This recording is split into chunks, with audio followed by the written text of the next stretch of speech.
se receber. A recomposição desse elo de confiança já tem demonstrado resultado. Os dados que apresentaremos a seguir são resultado de um intenso esforço da brilhante equipe da Petrobras. O maior desafio deste processo é que ele não se esgotava na apresentação das receitas, despesas e lucros e do quadro operacional da companhia. Precisávamos criar um modelo contábil capaz de retratar com fidelidade a reavaliação dos ativos da companhia por conta das mudanças no mercado e de dimensionar os impactos dos desvios descobertos pela Operação Lava Jato. A primeira tarefa, de redefinir os valores dos ativos, foi atingida por meio de um teste de imparidade, que consistiu basicamente em trazer a valores atuais o custo de um conjunto de ativos e a projeção de receitas que este deverá gerar. Na segunda, usamos informações de que apenas a Polícia Federal e o Ministério Público poderia dispor por conta de ferramentas de investigação que nenhuma empresa do país tem à sua disposição. Com base nos achados da operação, fizemos projeções sobre como isso atingiu o patrimônio da companhia e, com isso, calculamos as perdas que aqui vamos apresentar. 2 princípios nortearam o trabalho de criação desse modelo: a transparência e a credibilidade, que foram decisivas para termos obtido a chancela de uma auditoria independente, a Pricewaterhouse, ao passo que apresentamos aqui. Ao marco do balanço, soma-se um conjunto de ações concretas que vêm sendo adotados pela Petrobras para aumentar a transparência e o controle sobre todas as decisões tomadas pela companhia, em especial em relação à contratação de fornecedores. Estamos revendo uma série de procedimentos internos, de modo a promover decisões colegiadas com maior segurança para a companhia. Criamos uma diretoria de governança, risco e conformidade, que tem coordenado esforços de todos os setores da Petrobras para garantir a conformidade dos processos e aprimorar os mecanismos de monitoramento e controle. A Petrobras passou por um momento de dificuldade, onde ela foi a maior prejudicada. A publicação do balanço representa um ganho, porque é justamente na sua gestão de caixa e equalização de dívidas que estão os desafios centrais agora da Petrobras. Como temos uma grande capacidade de geração de resultados, temos a convicção de que, passada limpa essa situação, a companhia retomará sua capacidade enorme de geração de valor para o acionista, seja grande ou pequeno, e para toda a sociedade brasileira. Nosso maior ativo para essa recuperação é o nosso quadro de pessoal, que tem o melhor quadro técnico do mundo nesse setor. São pessoas extremamente engajadas, que eu não tenho dúvida que darão uma resposta à altura dos desafios que estamos enfrentando. A Petrobras não vai parar, ela não vai entrar em marcha ré, ela vai continuar trabalhando efetivamente. Estamos aguardando e colaborando com as investigações necessárias, e isso vai nos ajudar muito no aprimoramento do nosso modelo de governança. Isso dito, eu gostaria de expressar a todos que, na sequência, a Diretoria de Finanças fará uma apresentação dos números. Na sequência, a gente abrirá para esclarecimento de quaisquer outras dúvidas, mas eu quero ressaltar algo importante. O que nós estamos fazendo hoje aqui é divulgando com credibilidade e clareza os números referentes à companhia do ano de 2014. Posteriormente, nós estamos já agendados com um planejamento estratégico, onde a gente está revendo todo o nosso plano de negócios, e aí, na sequência da aprovação desse plano de negócios, a gente voltará a público para dizer quais são e a forma com que a companhia pretende enfrentar seus novos desafios. Obrigado. Inicialmente, fica a palavra ao Mário Jorge, por favor. Obrigado, presidente. Vai projetar aqui. Posso? Fica aqui. Mas eu falo para eles verem, né? Tem embaixo? Não atrapalha. Boa noite. Dividiremos com vocês algumas informações relevantes sobre os resultados da companhia no ano de 2014. De início, nós já apresentamos o resultado.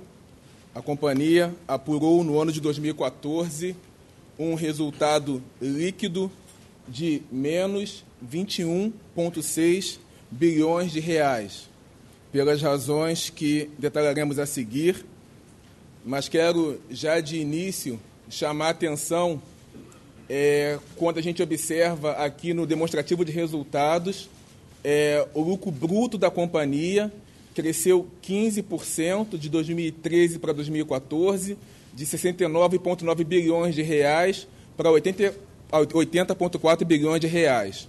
Isso é reflexo de maiores preços, maior demanda, maior produtividade da companhia. Então, do ponto de vista operacional, do ponto de vista das operações da companhia, vendas e compras, nós estamos apresentando um resultado 15% superior ao do ano de 2013.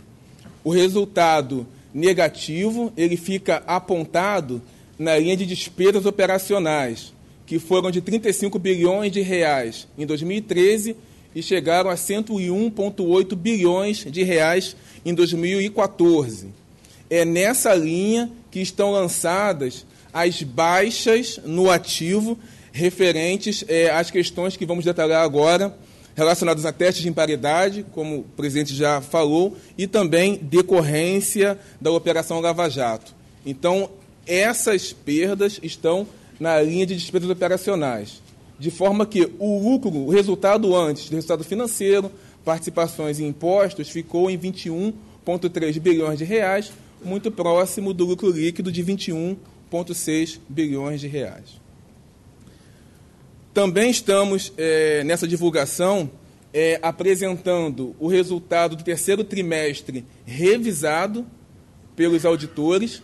No final de janeiro, havíamos apresentado o resultado do terceiro trimestre não revisado, com um lucro de 3,1 bilhões de reais, e agora o terceiro TRI, com a revisão, menos 5,3 bilhões de reais.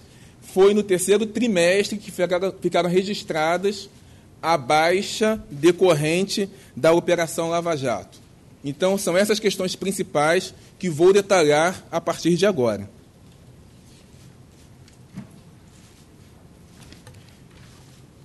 Então, os destaques financeiros, como eu já havia dito, receita 337 bilhões de reais na companhia em 2014, resultado líquido de menos 21,6 bilhões de reais, o EBITDA ajustado 59,1 bilhões de reais, investimentos 87,1 bilhões de reais.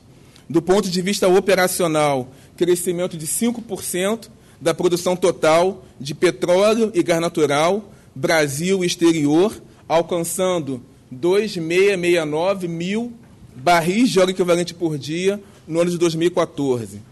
Nossas reservas provadas totais em 16 bilhões de barris de óleo equivalente e carga processada no refino, considerando Brasil e exterior, 2.269 mil barris por dia, posicionando hoje a Petrobras como a sexta maior refinadora do mundo. Passado pelos destaques financeiros e operacionais, uma explicação sobre as baixas, os ajustes no ativo imobilizado da companhia. Eles totalizaram 50,8 bilhões de reais. E são aqui segregados em duas parcelas principais. 6,2 bilhões de reais é a baixa referente a gastos adicionais capitalizados indevidamente decorrência da Operação Lava Jato. Ocorreu que a companhia, ao contratar empresas membros desse cartel, alvo da investigação na Operação Lava Jato, pagou por aquele ativo recursos que não foram utilizados para a constituição do mesmo. Então, esse pagamento adicional não deve estar registrado no ativo da companhia. Esse valor deve ser baixado e, por consequência, vai para resultado.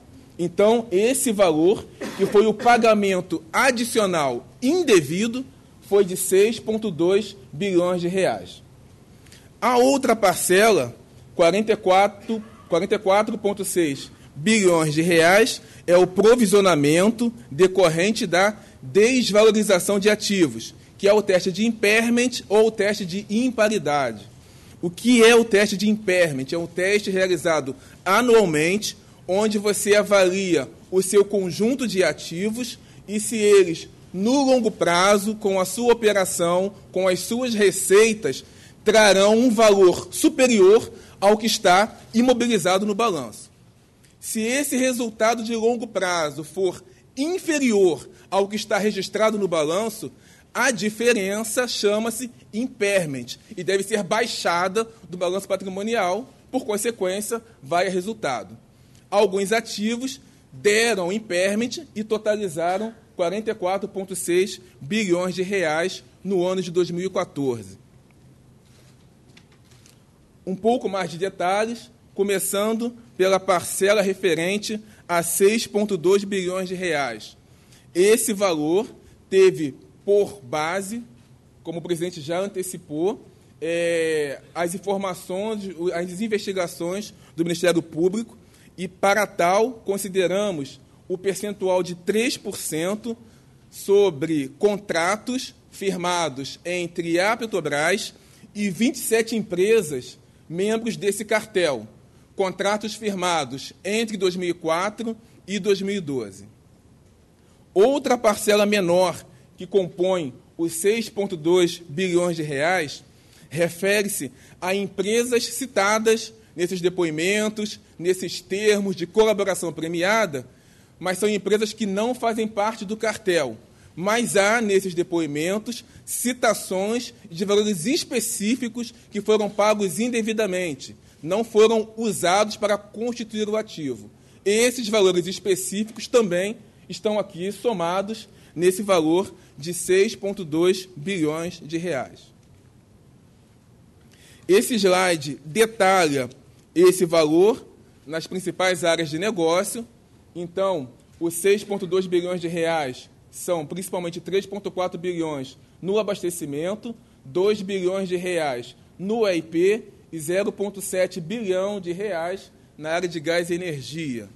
Reforçamos que metodologia é essa, baseada no conteúdo das investigações do Ministério Público Federal. Hoje, passados todos esses meses, tendo acesso a todo o conteúdo dos termos de colaboração premiada e depoimentos, a companhia tem a certeza, porque percebe que os depoimentos são consistentes quanto à existência do cartel, quanto ao período em que ele operou, quanto às empresas que participaram dele, quanto aos percentuais máximos que eram pagos e valores. Isso nos dá hoje a segurança de registrar no balanço essa perda de 6,2 bilhões de reais.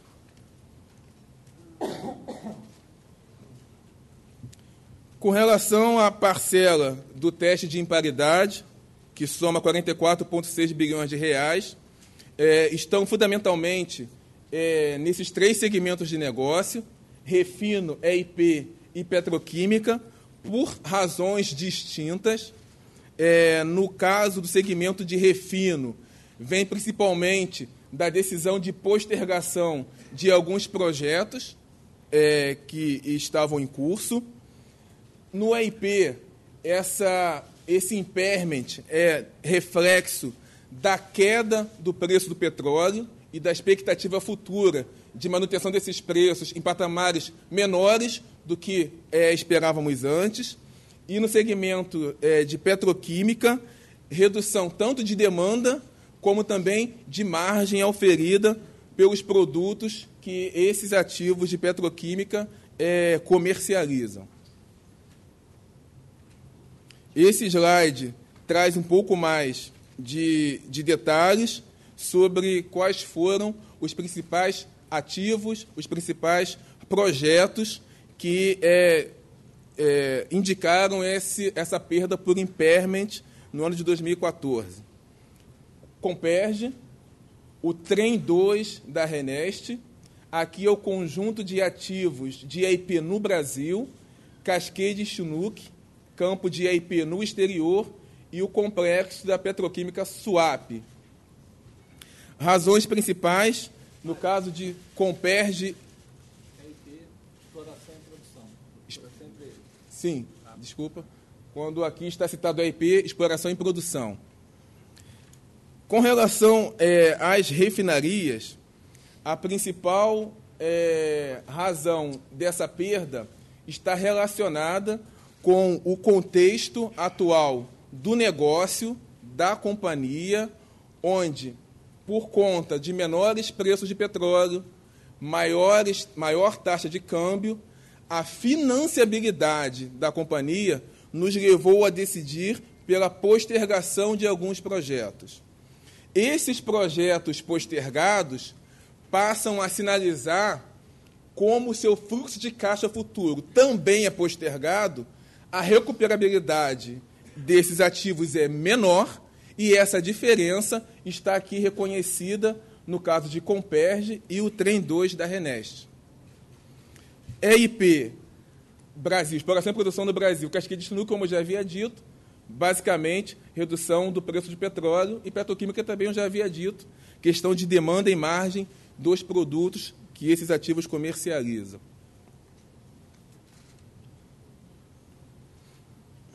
Então, esse slide, ele reapresenta o resultado de 2014, o menos 21,6 bilhões de reais, num gráfico point que começa com o resultado de 2013, que foi positivo em 23,6 bilhões de reais, para que a gente possa visualizar o impacto dessas variáveis na queda do resultado líquido.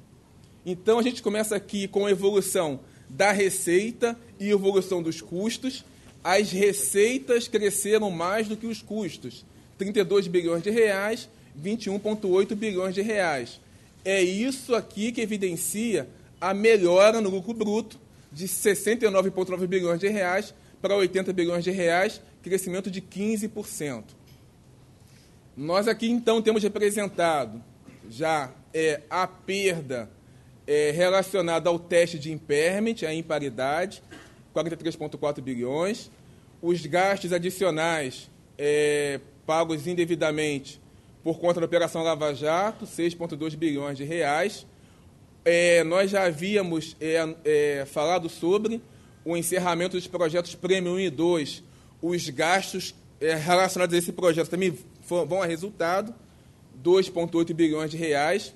Nós temos aqui 5 bilhões de reais relativas a perdas com recebíveis, provisão para devedores duvidosos, aqui essencialmente setor elétrico, e aqui uma série de outras despesas extraordinárias que tivemos no ano de 2014, como, por exemplo, a provisão do PIDV, o Plano de Incentivo ao Desligamento Voluntário, ocorrido no início do ano, que somou 2,4 bilhões de reais. Resultado financeiro foi melhor do que em 2013, por isso aqui a contribuição positiva, e como nós tivemos um resultado negativo esse ano, a dedução de imposto de renda ela vem ao contrário, é uma contribuição positiva. E dessa forma chegamos ao 21,6 bilhões de reais, impactados principalmente pelas baixas no ativo da companhia. Indicadores operacionais, começando na exploração e produção.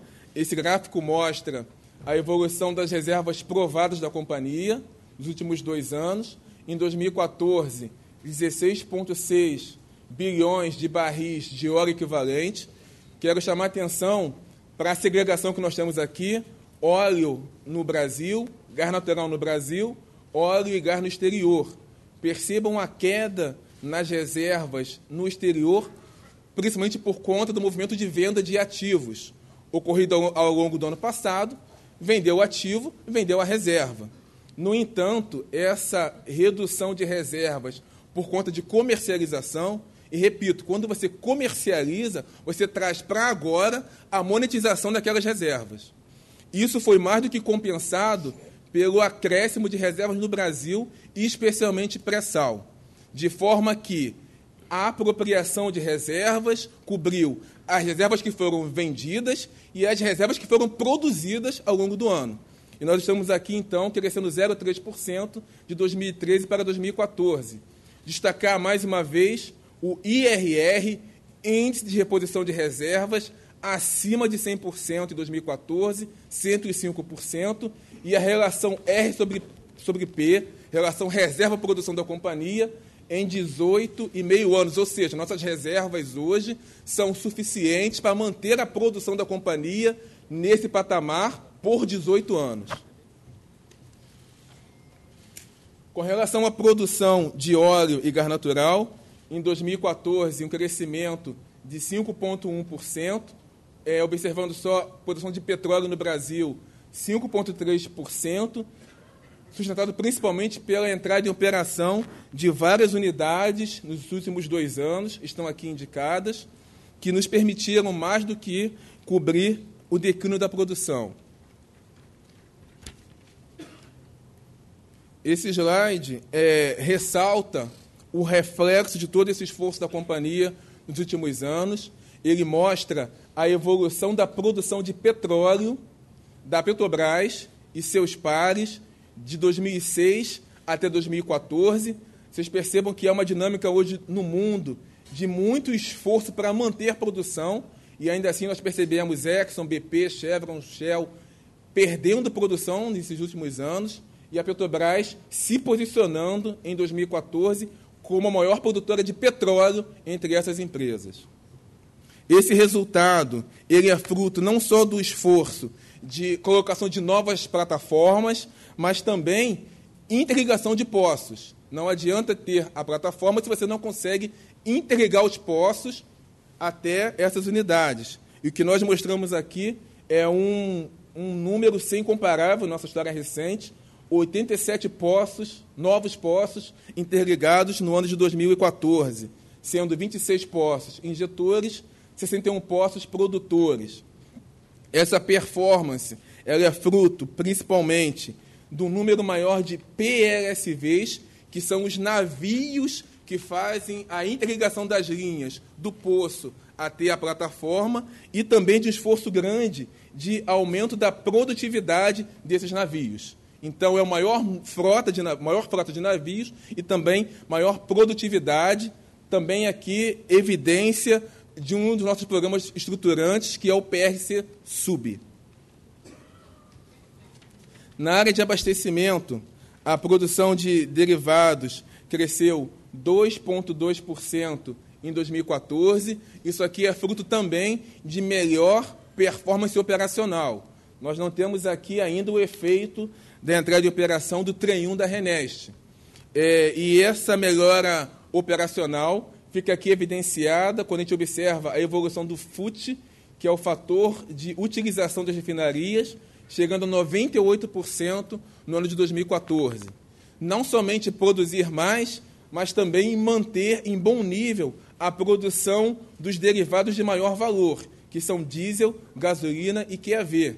Esse rendimento em 2014 só não foi maior porque, se a gente observar aqui, a demanda por óleo combustível, ela se elevou substancialmente nos últimos 2 anos, especialmente em 2014, por conta da demanda termoelétrica.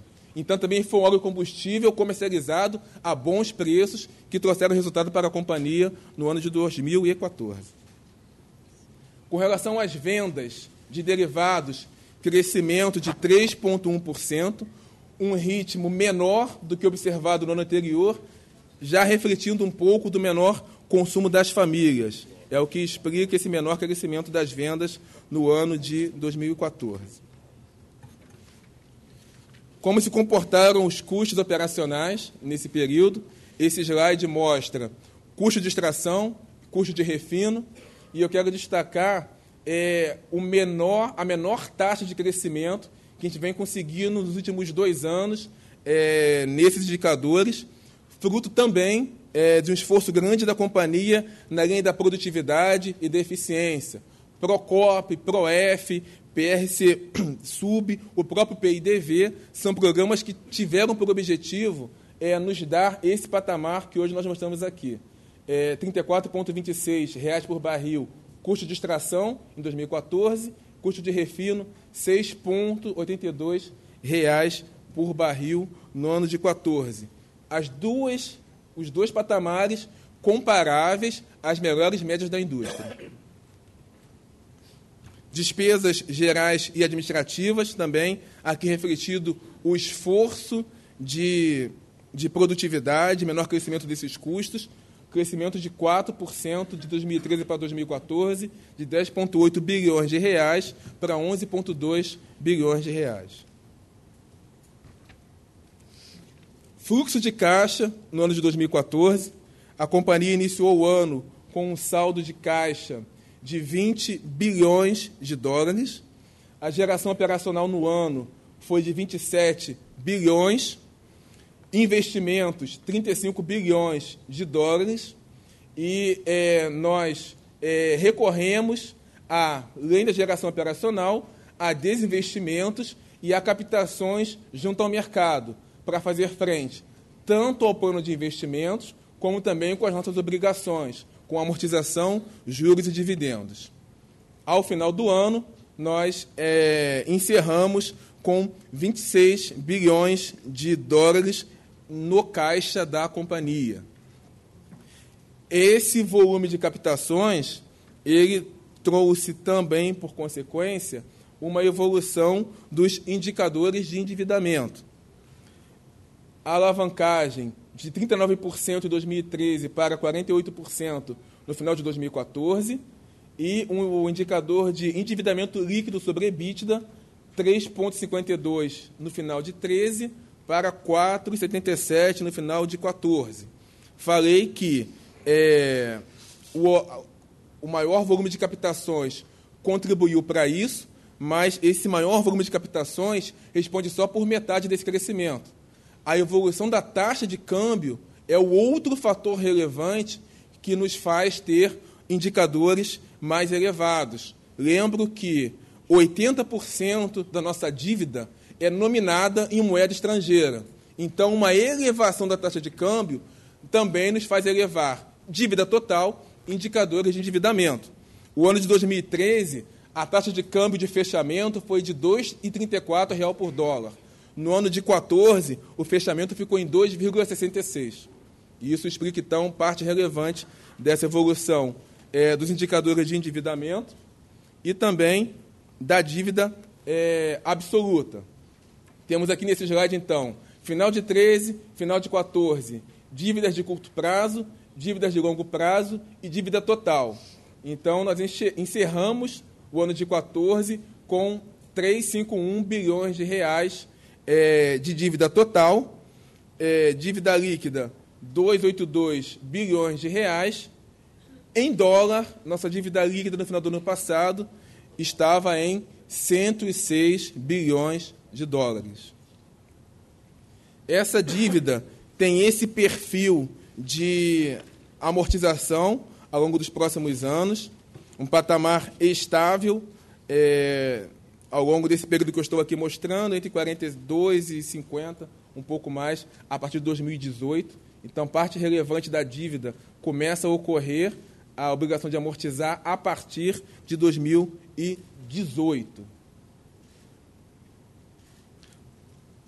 Projeção atualizada do nosso fluxo de caixa para o ano de 2015. Nós começamos, como eu já mostrei, com um saldo de caixa de 26 bilhões de dólares, geração operacional prevista 23 bilhões de dólares, juros, amortizações e outros, menos 18, investimento, hoje nós estamos trabalhando com 29 bilhões de dólares para o ano de 2015, primeira parte dos investimentos, 3 bilhões, rolagem, 1 bilhão de dólares, e uma necessidade de captações ao longo de 2015 de 13 bilhões de dólares para que encerremos o ano com um caixa que a gente considera adequado para as operações de 20 bilhões de dólares. Essas premissas, que aqui estão mostradas, consideram um preço de petróleo em 2015 na média de 60 dólares por barril, taxa de câmbio na média do ano, R$ 3,10 por dólar, e a produção total de petróleo e gás natural Brasil Exterior, de 2.796 barris de óleo equivalente por dia. São as premissas fundamentais que sustentam esse fluxo de caixa projetado para o ano de 2015. Para o ano de 2016, nós já antecipamos aqui para os senhores algumas premissas principais. A nossa projeção de produção de petróleo e gás natural, Brasil Exterior, 2.886 mil barris de óleo equivalente por dia, mais ou menos 2%. Contaremos para o alcance dessa meta com a entrada de 5 unidades entre o final de 2015 e ao longo de 2016. Chamar a atenção que são FPSOs, todos eles são afretados, e isso é relevante porque o histórico desses FPSOs é de entrarem no prazo. Então, com muito menor risco de atraso e maior certeza de realização desses investimentos, dessa produção, desculpa. Meta de desinvestimentos, 10 bilhões de dólares no ano de 2016.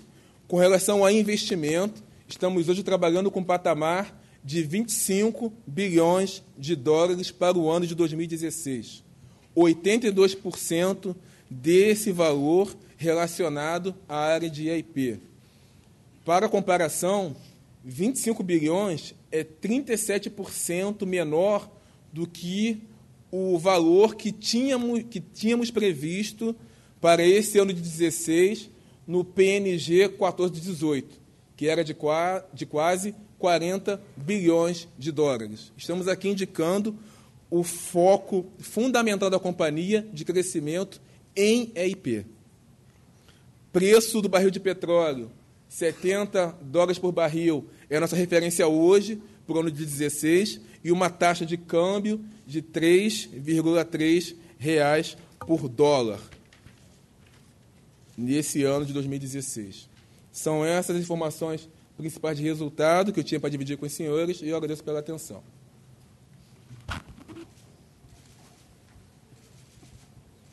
Obrigado, Mário Bom, Jorge. antes da gente passar para as perguntas, eu só queria fazer 2 destaques. Primeiro é que a aprovação do balanço se deu pela nossa auditoria externa sem nenhuma ressalva, e eu queria aproveitar a oportunidade para apresentar a nova diretoria executiva, já que esse é o nosso primeiro evento público, começando lá da esquerda pela direita. Antônio Sérgio é nosso diretor de serviços, Roberto Moura, nosso diretor de engenharia, Jorge Celestino, nosso diretor de abastecimento, Ivan Monteiro, nosso diretor financeiro, Solange Guedes, a nossa diretora de exploração e produção, Hugo Repsol, que é o diretor de gás e energia, e o diretor João Elec, o diretor de governança, risco e compliance. Estamos à disposição. Obrigado, presidente. Conforme eu falei com vocês desde o início, temos já 18 perguntas inscritas. Eu vou chamar nome por nome e vamos tentar encerrar essa coletiva em meia hora, ok? Eu disse vamos tentar encerrar essa coletiva. Nós estamos com dó de vocês, a gente já atrasou bastante, amanhã é feriado. Mas é em função do horário. Fernanda Nunes, do Estado de São Paulo, por favor. Boa noite. Bem, eu tenho algumas perguntas que talvez levem meia hora para serem respondidas. É o seguinte, eu queria saber, primeiro, pela fala, doutor Bengini, pela sua fala logo no início da apresentação, deu a entender que a sua convicção é de que a crise acabou. É isso? O que justificaria uma posição dessa? Segundo, essas baixas contábeis, o impairment, ele diz respeito a uma série de projetos que são diretamente relacionados à Operação Lava Jato. Como a gente pode saber o quanto daquela baixa não está contaminado também pela corrupção? E terceiro e último, qual a perspectiva, quando e como da empresa rever o dinheiro relacionado à corrupção? Bom, vamos lá por etapas, né? Bom, primeiro, nós estávamos enfrentando, no primeiro ponto, um grave risco para a companhia, que era a não apresentação do seu balanço auditado. Isso teria uma série de consequências, né, como aceleração de dívidas e quebra de covenants, que poderiam trazer um problema grave do ponto de vista financeiro da companhia. Então, quando eu quis dizer na minha mensagem é que esse momento é uma página virada, está suspenso. É lógico que a gente entende que nós temos um desafio ainda enorme, né, em relação a melhores resultados na companhia, mas com uma convicção baseada na qualidade dos ativos da Petrobras, na sua qualidade de performance, que sim, hoje eu acho que a companhia ela se coloca num outro patamar. Em relação à operação Lava Jato que você colocou, qual foi o ponto? Desculpa.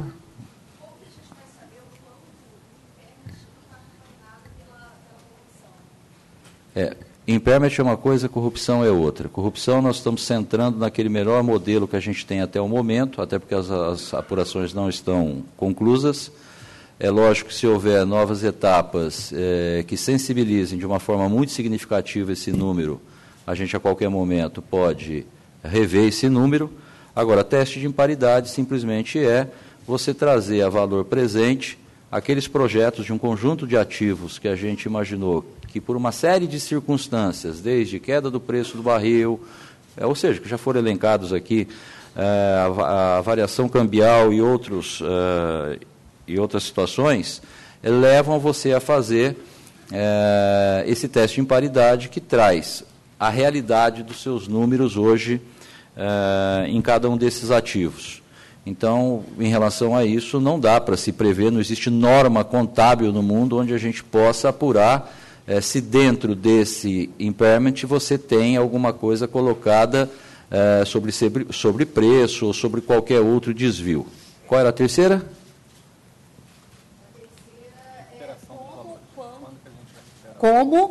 Quando vocês veriam de volta esse dinheiro?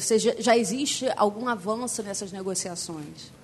Bom, isso a companhia ela está acompanhando e dando todas as informações necessárias e colaborando com as autoridades, seja pelo Ministério Público Federal, seja pela Polícia Federal.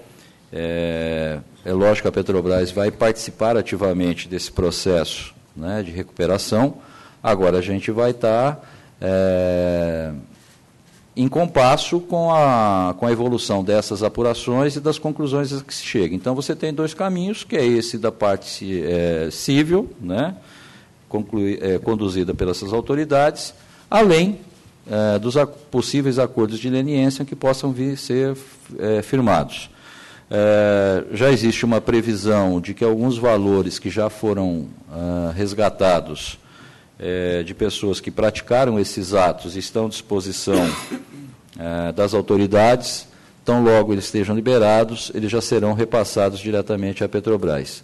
Data prevista, pode ser que alguma coisa já no mês de maio, e à medida que isso avance nessas instâncias, a Petrobras estará participando desse movimento e já, conforme anunciado pelas próprias autoridades, pelo próprio Judiciário, todo esse valor resgatado será da companhia. Afinal, a companhia ela foi vítima de uma situação de malfeitos.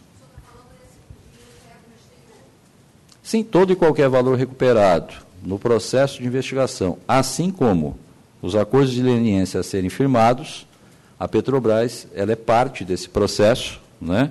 Está colaborando com as autoridades e, pelo já anunciado até agora, salvo alguma mudança, todos esses valores recuperados voltarão para o caixa da companhia. Encerrando, Fernando. À medida que a gente for recebendo, sim, nós vamos depositando. A partir de maio, a gente já tem previsão de recebimento. Obrigado, presidente. Obrigado, Fernanda. Sabrina Vale, da Bloomberg. Presidente, por favor, qual o foco, agora que já estão aprovados os resultados, qual o foco número 1 da equipe nesse momento? Queria que o senhor pudesse comentar um pouco como é que foi para chegar ao dia de hoje, essa trajetória, um pouco de bastidor, se for possível, e qual é o plano da empresa para diminuir o nível de endividamento, a alavancagem. Ok. Bom, primeiro, a gente envidou todos os esforços e a companhia se debruçou muito fortemente na apuração da melhor metodologia que pudesse dar a real dimensão de quais eram os números exatos da companhia naquele momento. Isso foi um esforço concentrado e eu quero aqui agradecer a toda a equipe, ao time Petrobras, que tem trabalhado diuturnamente para se chegar a esses números. Enfim, nós procuramos adotar uma metodologia lastreada das melhores práticas contábeis, e que são as práticas contábeis hoje condizentes com o IFRS, e com esse trabalho a gente conseguiu apresentar esse número que hoje nós estamos divulgando para vocês. É um número, até diríamos assim, bastante conservador, né, em relação a esse ponto. Faltou-se que se destacar que, inclusive, testes de impairment foram realizados pelas principais petrolíferas do mundo esse ano. É lógico que talvez nenhuma tenha atingido o valor da nossa, mas teve algumas até próximo a isso. Então, o que eu quero deixar bem claro é o seguinte: separar os efeitos dessa operação que está sendo conduzida aqui dentro da empresa de uma realidade econômico-financeira pelo qual o nosso segmento está passando. Passado isso, eu acho que cumprimos com a obrigação legal junto aos nossos investidores e credores de ter um balanço crível, auditado e com os melhores números. E passamos agora a um segundo desafio.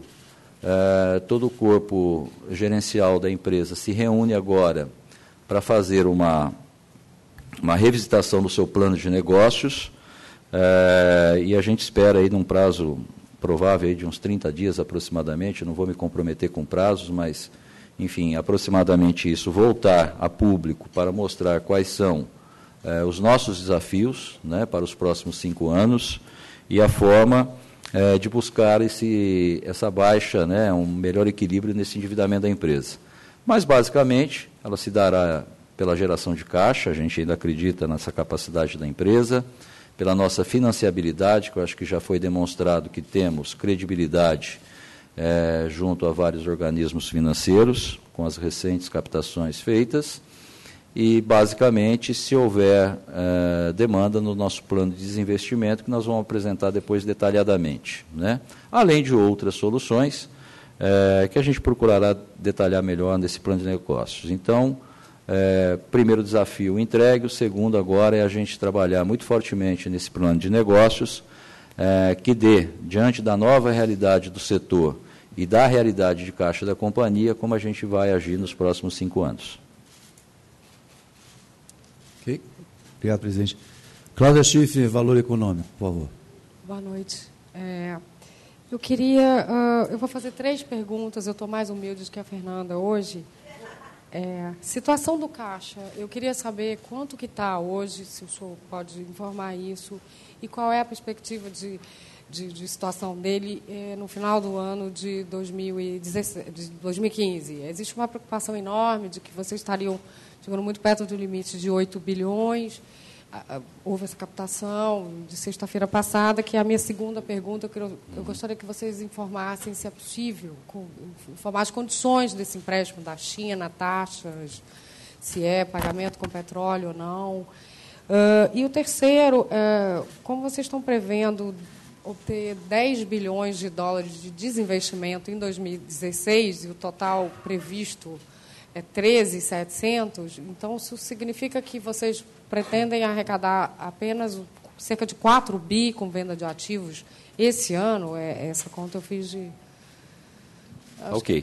Bom, a questão do caixa eu vou passar ao Ivan, que ele vai detalhar um pouquinho mais, mas eu quero só me antecipar em 2 informações. Primeiro, quando a gente divulgou esse plano de desinvestimento, ele é um plano bianual, então ele já estava previsto. Isso é uma previsibilidade. A gente pode ter uma venda maior esse ano e menor no ano que vem.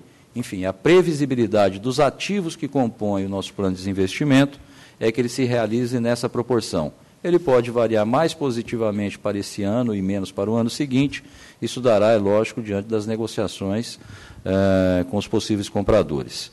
Eu também quero já antecipar, assim o Ivan detalhe um pouco mais a questão do fluxo de caixa. Ao contrário do que se tem divulgado e especulado, as operações anunciadas pela companhia, elas são puramente negociações financeiras. Não existe qualquer compromisso em relação a outras contrapartidas que não sejam financeiras.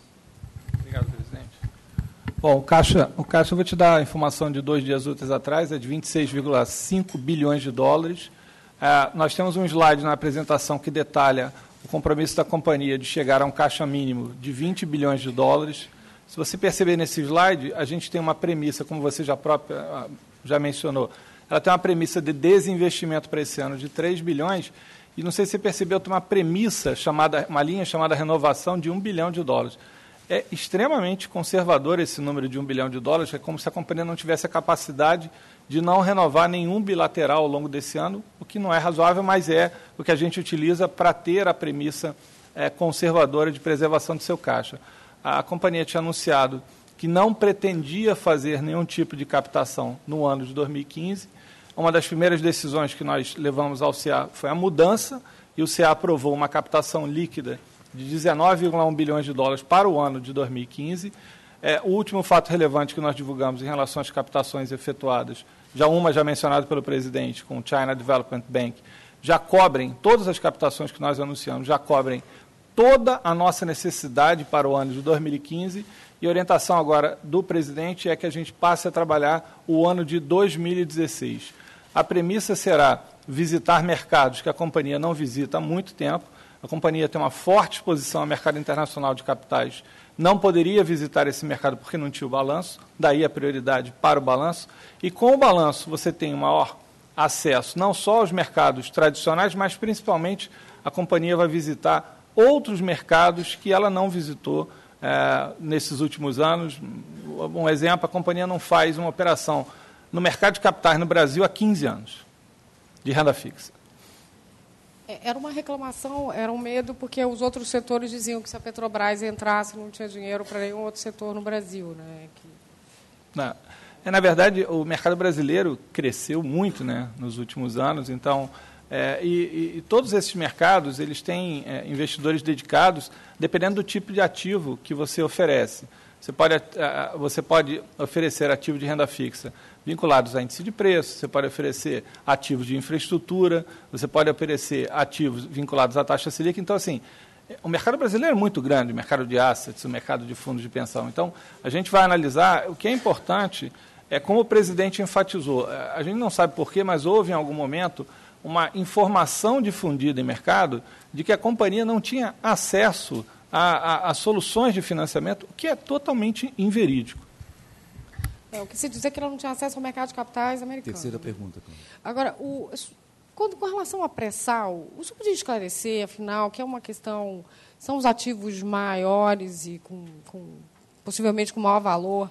Afinal, a Petrobras topa vender ativo no pré-sal? Isso me parece que foi proposto por um dos bancos. E tem uma polêmica, vocês desmentiram essa informação, e tem gente que ainda não acredita no desmentido. Afinal, está na mesa algum ativo, 10% de Libra, por exemplo, alguma coisa assim? Olha, o dia que a gente publicar um fato relevante e que a gente não acredite nele, que a gente esteja mentindo, eu não estaria na condição de estar sentado aqui nessa cadeira. Então, a gente volta a reafirmar que nós não temos nenhum interesse de desinvestimento em ativos do pré-sal em produção. Então, é o que a gente tem a informar. Obrigado, presidente. Marta Nogueira, da Reuters, por favor. Oi, boa noite, tudo bem? Minha primeira pergunta é sobre os dividendos. Eu vi que não tem nenhuma provisão aqui para esse ano, né? Queria saber se vocês não estão prevendo mesmo pagar dividendos esse ano. Explicar um pouco como funciona especificamente PN e ON, né? E a outra questão, queria perguntar se vocês poderiam explicar um pouco a diferença desses 44 bi para aqueles 88 bi apresentados pela diretoria anterior, né? Porque ficou um valor bem diferente, né? E se endividamento, vocês têm alguma meta para alavancagem? Se já tem mais ou menos assim, para os dois indicadores de endividamento, né? Se tem mais ou menos uma meta e em que período vocês pretendem atingir? Obrigada. Tá bom. Em relação a questão do endividamento, aquilo que eu já tinha afirmado, nós traremos ele mais detalhados no plano de negócios que a gente vai apresentar em breve. Qual a primeira pergunta? Desculpa. Dividendos não serão pagos. Mas aí pode explicar um pouco como funciona? Vai ter vocês simplesmente não vão pagar nem PN nem ON? Simplesmente não vão pagar. Tá. E a terceira era a respeito da comparabilidade, né, entre o número anteriormente divulgado. Tentar ser o mais didático possível. O modelo anteriormente anunciado, que gerou essa cifra que você acabou de citar, ele tratava muito mais de uma questão de valor justo de ativos. Valor justo de ativos é quando você faz uma espécie de cálculo, quando você tem interesse na venda de um ativo. Não era o caso da Petrobras. Os ativos ali avaliados não estão no plano de desinvestimento da Petrobras. O teste de imparidade, ou impairment, ele diz muito mais respeito a qual o valor do seu ativo considerado nesse exato momento, trazendo a fluxo de caixa descontado. O que significa isso? Você pega, diante dessa realidade que você está vivendo nesse momento, projeta qual a receita esperada desse ativo e quanto ele se pagará ao longo do tempo, e quando acontece dessa conta, trazida a valor presente, ela for inferior ao valor contabilizado para o projeto, ou seja, ela está deficitária, a gente joga ele contra resultado e coloca o valor do ativo diante desse novo cálculo. Então, são duas coisas extremamente distintas. Há de se ressaltar que, na ocasião, quando se foi comentado isso pela diretoria anterior, por óbvio, era baseado nas informações que eles tinham naquele momento. Hoje nós temos informações mais consistentes para que se faça isso, e ali era de acordo com uma outra demanda, não era em relação a números contábeis. Número contábil e o que funciona hoje, que é previsto, em relação a ativos, é o que nós aplicamos aqui, que é o teste de imparidade. Okay. Bom, passamos para a Samanta Lima, da Folha. Só um aviso. São 4 repórteres, 16 minutos. Nesse ritmo, nós não vamos conseguir atender a todos, ok? Por favor. Mas não dá para ser rápido hoje, não. Por favor. Boa noite. Tem algumas perguntas também, aproveitando a oportunidade. Eu vou passar a anotar, porque eu me perco, vocês fazem tanta pergunta, vamos lá. Está anotado, se precisar de ajuda, eu estou aqui para ajudar. Ainda em relação aos números, o senhor falou em algum momento que eles eram conservadores. A gente queria entender se é em relação ao impairment, ou se a corrupção, ou se a ambos. Dentro dessa pergunta ainda, saber como dá para saber se acaba, né, qual é o grau de confiabilidade desse número da corrupção, principalmente, que é o de 6,2 bi. Né? Como saber se a corrupção foi naquele período apenas que foi delimitado, inclusive pela diretoria anterior, né, de 2004 a 2012, sabendo que alguns depoimentos que foram vazados falaram que alguns pagamentos chegaram a ser feitos depois disso, né, se a empresa tem segurança de dizer que depois de 2012 não teve desvio. Eu fiquei com dúvida também em relação a 27 empresas, né, que foram os contratos de 27 empresas que foram analisadas. Se são 23 que foram anunciadas que teriam os contratos suspensos, foi descoberto mais alguma coisa que não estava nesse radar das 23 empresas que tiveram, que foram impedidas de negociar com a Petrobras, né? E, por fim, desculpa, eu só queria realmente que ficasse um pouco mais claro qual é a forma aí de reduzir o endividamento. Acho que não entendi, ou então não foi bem aprofundado. Quais são as alternativas que estão sendo buscadas no mercado, se aumento de capital, se transformação de dívida e participação acionária, se algum outro instrumento vai ser usado para isso. Obrigada e desculpa o excesso de perguntas. Não, imagina. Em relação a essa questão da forma de redução do endividamento, é que nós não fomos claros mesmo, até porque, conforme eu disse, nós vamos trazer um plano de negócios com maior detalhamento, onde a gente vai mostrar as projeções que a gente acredita para a companhia nos próximos 5 anos, as ações a serem feitas. Hoje a gente está muito focado aqui na apresentação dos resultados em relação a 2014. Então, vocês vão ter que conter um pouquinho a ansiedade ainda mais um tempo para entender um pouquinho a companhia daqui para frente. Em relação às empresas, sim, era um conjunto inicial de 23 empresas. Depois de uma segunda delação premiada, a qual a gente teve acesso, né, por colaboração com o Ministério Público e com a Polícia Federal, a gente teve acesso, ela ampliou o escopo para 27 empresas. Então, esse conjunto de contratos onde a gente aplicou essa condição do custo de pagamentos indevidos, ela está vinculada a 27 empresas. Sim, todas as companhias que foram citadas estão, nesse momento, com essa situação de apontamento e investigação por parte das autoridades. Elas estão com a restrição de cadastro. E, em colaboração com as autoridades, à medida que elas façam seus acordos de delação, enfim, das consequências disso, a gente avalia e retira esse impedimento. Hoje, as 27 empresas, teve um caso específico já de um acordo ocorrido, que por solicitação da autoridade competente, a Petrobras reavaliou e já tirou ela do impedimento. Não vou lembrar aqui de cabeça.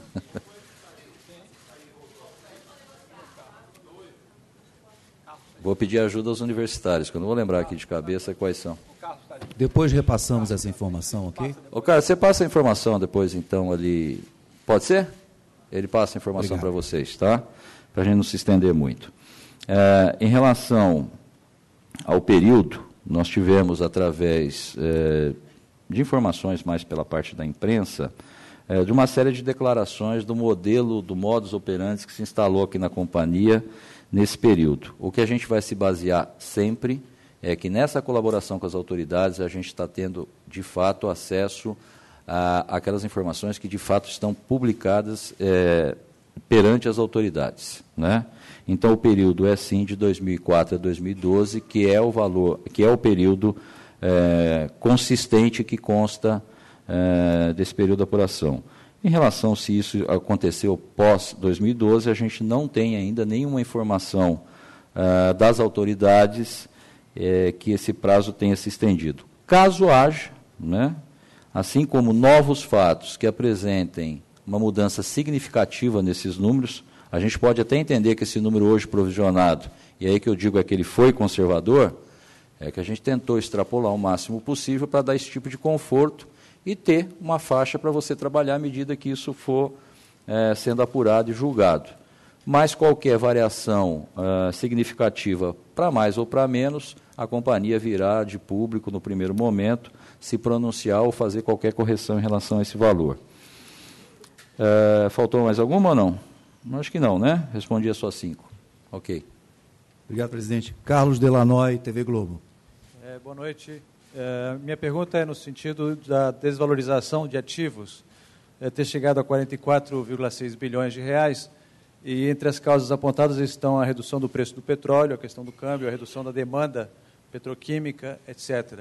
Queria saber se nessa análise também foi incluída uma verificação, se identificou também como uma dessas causas práticas inadequadas de gestão, planejamento, por exemplo, como citados pelo Tribunal de Contas da União, planejamentos mal feitos que levaram a aditivos necessários para adequar os projetos em andamento. Queria saber se existe também um trabalho para buscar outras causas além dessas apontadas. Sim, além das investigações em curso pelas autoridades, a Petrobras também está realizando trabalhos internos de auditoria e verificação em relação a isso. É lógico que nesse conjunto de ativos você pode ter embutido situações de erro de planejamento, de algum modelo, mas que eu não vou aqui ser um engenheiro de obra pronta e fazer uma avaliação sobre algo que se decidiu no passado diante de um cenário que ocorria naquela ocasião.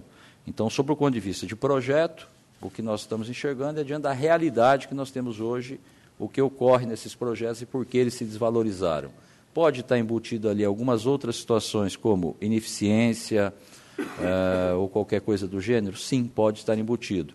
Mas a gente não tem uma metodologia adequada para separar diante dessa baixa o que é erro de projeto, erro de planejamento, ineficiência na condução do projeto, enfim, há uma série de fatores que levam um projeto a não performar da forma como foi imaginado, que trouxe a esse valor. Então, ele pode sim estar contido nisso, mas nós não temos como explicitar isso em cada um desses ativos, o que é uma coisa e o que é outra. Ok. Próximo é Cristiane Cardoso, do G1. No documento que vocês têm aí, bem lembrado aqui pelo Ivan, no parágrafo 3º, a gente faz uma demonstração do que é que a gente considerou e talvez atenda um pouco melhor essa expectativa sua. Obrigado, presidente. Cristiane. Boa noite. Boa noite. Aqui. Boa noite. O balanço apontou que a Petrobras reservou 2,44 bilhões para um programa de demissão voluntário. Eu queria saber quantos a Petrobras pretende cortar. Desculpa? Se vocês pretendem cortar quantos? Não, das isso pessoas? Já foi feito, né? O programa. Isso já foi feito. Nós estamos olhando o exercício Quantas pessoas de foram 2000. no total? Existe esse Sérgio, número? São 7.000 inscritos, 4.474 já se desligaram, tem 2.700 aproximadamente, quase 3.000 para se desligar até maio de 2016. Esses números já estão precificados e constam dessa conta, e ela é em torno de 2 bilhões de reais, não 44. 44 é impairment, tá? Obrigada. Luiz Guilherme, Jornal do Brasil. Boa noite. Eu gostaria de saber se na compra da BG pela Shell, houve alguma procura da Shell em relação à Petrobras. A Shell chegou a procurar a Petrobras, fez algum tipo de contato, pediu qualquer tipo de esclarecimento em relação às polêmicas. E, me adiantando um pouco, em relação à divulgação dos resultados do primeiro trimestre de 2015, há alguma previsão para a divulgação? A previsão é 15 de maio. Ela é uma previsão, ainda não é oficial. No dia 15 de maio a gente deve divulgar, provavelmente, o resultado do primeiro TRI. Em relação a essa joint venture, essa aquisição por parte da Shell, da BG, é lógico, por uma elegância comercial aí, de relacionamento, eles nos comunicaram assim que o modelo foi concluído, e conforme eles mesmos de público reafirmaram, e isso prova um pouco a capacidade e as premissas e, enfim, as grandes possibilidades que a gente ainda tem aqui no Brasil em relação à petrolífera. Isso corrobora essa nossa visão. A Shell, ela declarou publicamente que o principal ativo que ela buscava naquela aquisição estava relacionado à parceria que a própria BG tem com o Brasil, né, com a Petrobras especificamente, na prospecção, na exploração de petróleo em águas ultraprofundas. Eles enxergam como o grande manancial que a gente tem para o futuro nessa indústria, reconhece essa excelente reserva que a gente tem aqui no Brasil, e eles têm um interesse pleno. Nós já recebemos os dirigentes pós esse anúncio, onde eles reafirmaram e reforçaram o interesse em parcerias com a Petrobras no campo do pré-sal e em águas ultraprofundas. Ok. Obrigado, presidente. Paul Kirman, do Wall Street Journal. Boa noite, obrigado pela pergunta. Eu gostaria de saber como foi o trabalho de convencer, ao final, os auditores independentes para assinar esse resultado, quantas pessoas tiveram que ser investigadas. E o senhor falou que assinaram sem ressalva nenhuma. Isso quer dizer, não vai ser uma auditoria qualificada. E segundo, falou que não iria vender ativos de pré-sal de produção, mas isso deixa aberta a possibilidade de vender outros ativos de pré-sal que ainda não estão em produção. Obrigado. Bom, em relação ao trabalho da auditoria externa, nós já tínhamos divulgado anteriormente. Foi feito um trabalho através de 2 escritórios de advocacias contratados que fizeram um processo investigativo que corroboraram a confiabilidade dos certificadores de números que a gente tem hoje dentro aqui da companhia. É uma holding enorme, é lógico, e são várias inputs que você recebe para gerar esses números. Durante esse tempo, foram 35 áreas onde isso foi examinado pelos escritórios.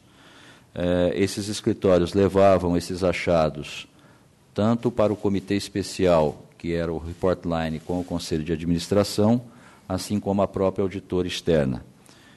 Esse processo não para, esse processo continua, ele vai certificar toda essa cadeia de informação, agora no nível de detalhamento mais pormenorizado, e a gente tem isso como, inclusive, insumo para a nossa melhoria na questão de governança, caso a gente tenha algum achado importante. Mas 100% do trabalho da primeira etapa, que era aquilo que dava conforto à auditoria externa, para que ela certificasse os números do balanço, foram conclusos. Qual era a outra dúvida que você tinha em relação do pré-sal que não esteja em produção?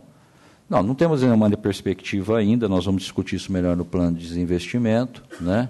É natural que em determinados campos você possa ter um determinado tipo de situação, onde você encontra lá um problema técnico, uma alta pressão, uma emissão muito elevada de CO2, enfim. Há situações que, ao se avaliar, a gente pode buscar, de repente, com parceiros, a possibilidade de nos auxiliar na exploração desses campos onde você tem um risco muito elevado. Okay. Não, eu não admito. Eu digo o seguinte, ativo de pré-sal em produção, esqueça, isso nós não trabalhamos. Determinados campos exploratórios, onde você tem uma dificuldade técnica, isso não está feito, ok? Nós não temos essa previsibilidade ainda. Poderemos sim adotar, caso não tenhamos a técnica ou correr um risco muito elevado, buscar de repente um parceiro para nos ajudar naquele projeto. Pré-sal, pós-sal, independente, isso está sempre aberto aqui na companhia. Perguntas inscritas, por favor. Qualquer modelo exploratório que a gente tenha riscos e é onde a gente vai procurar mitigar esse risco, a gente sempre vai avaliar essa possibilidade. Obrigado, presidente. TV Bandeirantes, Alexandre Tortorielli, por favor. Oi, boa noite. Lá atrás. Aqui no final. Esses 6,2 bilhões da Operação Lava Jato, isso inclui só a informação que vocês receberam das delações premiadas, da Polícia Federal, ou esse número também inclui as mais de 100 auditorias internas que estão sendo feitas pela Petrobras? E a outra pergunta seria, a diretoria antiga tinha uma política de defender o aumento do preço dos combustíveis como um dos caminhos para elevar receitas. Então, num cenário de prejuízo, obviamente, deve ser aumentar a receita. Qual que seria o caminho que vocês vão escolher e se vocês pretendem defender que o governo aumente o preço dos combustíveis? Obrigado. Bom, em relação à primeira pergunta, esse valor é um somatório, né, dos achados que nós tivemos acesso pelas autoridades, mais aqueles que nós já apuramos aqui internamente da companhia. Quanto à segunda colocação, eu acho que política de preço ela diz respeito à companhia, e a Petrobras sempre vai buscar praticar os preços que sejam justos diante da realidade. Eu acho assim que você elevar abruptamente o preço fora da realidade de comercialização não é o caminho para que você busque receitas para ter uma situação onde você vai recuperar situações passadas. Eu acho que o valor tem que ser justo, né, diante dessa política. Assim como também tem que ser justo a política, à medida que esses custos por variáveis externas acontecer algum desequilíbrio, a Petrobras possa, dentro da sua política de formação de preço, exercê-la, e é isso que a gente tem inteira liberdade para fazer, de acordo com o modelo de mercado. Vale sempre reforçar que a nossa política de formação de preço, muito em consonância com as majors, elas são muito semelhantes. Exceção feita ao mercado norte-americano, onde você tem uma variação volátil, né, dia a dia ou em prazo muito curto, a maioria das majors e nos países onde elas estão instaladas, elas praticam uma política de formação de preço com a visão de médio prazo, onde ela não aceita ela não deixa sofrer interferência essa volatilidade momentânea. Então nós temos esse conjunto e o nosso preço hoje em relação aos derivativos, eu posso afirmar com vocês que está um preço justo, com uma boa margem de retorno para a empresa. Fred Justo, do SBT. Não está? Ramon Ordonez, do Globo, então.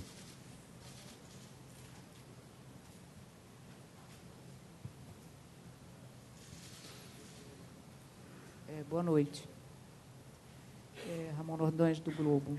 Por favor, vocês poderiam detalhar um pouco quais são os principais projetos da Baixa Contábil dos 6,2 bilhões, quer dizer, além do Compeg, Renest, enfim, na área de EP e energia e gás, quais foram esses projetos que vocês tiveram que dar baixa? E outra coisa que eu gostaria de perguntar, eu não sei se é uma bobagem minha, enfim, ou ignorância, mas não é um risco para uma companhia como a Petrobras dar baixa contábil assim tão alta, com base em, apesar de ser uma delação premiada, é claro que não é uma coisa séria, mas dar uma baixa contábil com base em umas declarações feitas por pessoas que realmente demonstraram que não são idôneas, né, que nem merecem muita confiança. Quer dizer, eu fico um pouco na dúvida sobre isso. Obrigada. Só queria separar as duas coisas. Quando você está dizendo de baixa, você está querendo dizer o teste de imparidade ou o custo de pagamentos indevidos? Do custo de pagamento indevido. Os 6 bi? Esses valores são recuperáveis. Então, a gente está sendo conservador ao lançar essa rubrica. À medida que esses valores retornarem à companhia, eles vão se compensar. É diferente de um teste de imparidade, onde você põe o valor do ativo naquele exato momento. Qual era a outra pergunta? Assim, quais são aqueles principais projetos que foram usados? Dá para voltar naquela lâmina lá, eu acho que tem um slide aí com vocês, não sei qual detalhamento maior que você quer, Ramona. Compege, René, os projetos... Esses são os dois principais, não se esqueçam que eram projetos que inicialmente desenhados lá no passado em relação a polos petroquímicos, né? O core desses projetos em relação à Petrobras era o projeto de refinaria. Nisso, a Petrobras avançou com esses projetos de refinaria. A maioria desses ativos eles estão quase conclusos. O que a gente está fazendo é uma postergação diante da necessidade do caixa e da capacidade de investimento da Petrobras nesse momento. Mas eu gostaria de ressaltar que a questão de refino é algo extremamente importante para a empresa e para o país. Hoje a gente já está numa condição bastante privilegiada, mas ainda somos dependentes de refino, de importação de refino. Isso é salutar para a companhia que ela continue investindo nessa capacidade de refino para diminuir essa dependência de importação. E não tenha dúvida que, à medida que a gente conseguir equilibrar melhor as contas da empresa, a gente pode vir a retomar esses projetos. Tanto é que, quando nós fomos fazer o teste de imparidade, nós adotamos algumas premissas. Primeiro, baixa é uma que já existia e que tinha sido dada em relação a 2 refinarias no Nordeste. Isso já estava essa decisão tomada, isso é simplesmente uma baixa. Nos demais ativos que a gente analisou, nós tínhamos 2 decisões a serem tomadas. Uma, o que a gente, diríamos assim, a gente hibernou os projetos, à medida que a gente tem a capacidade de retomá-los, e outros que a gente preferiu dar continuidade. Então, naqueles que estão citados, os 2 mais expressivos é o segundo trem da refinaria Renest e o do Comperj, são os 2 valores mais expressivos. Quanto aos projetos menores, não sei, você tem aí disponível, Solange? Uma ilustração para a sua pergunta, Ramona, por exemplo, uma baixa de ativo que nós tivemos no IP, que é uma plataforma chamada P34. É uma unidade bastante antiga, de pequeno porte, que nós usávamos para fazer testes de longa duração em campos, e foi bastante... eu acho que você mesmo reconheceu, quando eu disse o nome, eu percebi que você tem um histórico dela. Então, é uma plataforma, por exemplo, que nós demos baixa total, entrou nesse cômputo, né? É uma unidade que nós estamos tirando de uso, ela não tem mais vida útil, mas ela encontrava-se ativada, e então é um exemplo desse que você está perguntando. Então, só para confirmar, as prêmios 1 e 2, quer dizer, do Nordeste, estão suspensas, por enquanto. Essas foram baixadas contabilmente, canceladas. Isso não quer dizer que, futuramente, à medida que a empresa tiver a necessidade dentro do seu plano de negócios, voltar a investir fortemente na capacidade de refino, elas não especificamente aquele projeto, mas naquelas localidades a gente pode reavaliar, mas não é isso que ocorre nesse momento. Oi, só uma pergunta aqui do Globo, Bruno Rosa, para complementar. A gente pode esperar para os próximos trimestres mais baixas contábeis relativas à Operação Lava Jato? Para nós seria uma incógnita. Eu acho que os maiores valores e os principais achados já estão dados, e aquilo que eu já disse anteriormente, caso surja alguma revelação crível pelas autoridades que deem uma variação muito significativa nesse número hoje apontado, é lógico que a gente pode sim rever, e eu acho que isso é obrigação da companhia. A princípio, nós não estamos vendo esse tipo de situação. Carolina Cimente, da Globo News. funcionando? Sim. Bom, o senhor começou falando que esse balanço vai tentar ajudar a voltar a ter credibilidade com os investidores e com a sociedade e com os credores. A gente vê que do lado de produção, os custos começam a diminuir, a venda aumentou, enfim, seria um balanço muito bonito. Do lado administrativo, ilustra o maior escândalo de corrupção da história do Brasil. O que o senhor tem a dizer para os investidores? Assim, não há dúvidas da capacidade da empresa de produzir, mas a administração tem que mudar bastante, né? O que faria convencer eles a isso? Bom, primeiro o que a gente vai procurar, e o que a gente quis ao chegar aqui, é trazer as melhores práticas e a experiência que a gente tem nesse modelo de governança corporativa. A companhia já vem investindo no aprimoramento dessa governança. Esse marco começa pela instauração da diretoria de governança e compliance. Nós, paralelos a isso, estamos fazendo todo um mapeamento de processos decisórios aqui da companhia, reescrevendo normas, com o auxílio de uma consultoria externa que está nos ajudando nesse trabalho. Esse vai ser um processo permanente doravante aqui na empresa, e nós adotamos esse redesenho dessa consultoria, desse mapeamento de processos ao longo do tempo, em várias fases, com vários entregáveis. E a gente adotou aquele conceito que ele virá de cima para baixo. O que a gente vai buscar com isso? Maior sinergia entre as diretorias na tomada de decisão, maiores escalas decisórias, uma quantidade maior, que dê conforto em cada uma das decisões, mesmo que ela chegue ao mais alto nível da empresa, que ela passe por várias camadas de alçada, são as melhores práticas que hoje você tem no mercado. Essa foi a primeira providência que a gente já começou. Isso é um projeto de longo prazo, não é um projeto que você simplesmente implanta, até porque você muda toda a cultura organizacional de uma companhia, mas esse start já foi dado, e nós vamos ter entregáveis em cada uma dessas etapas.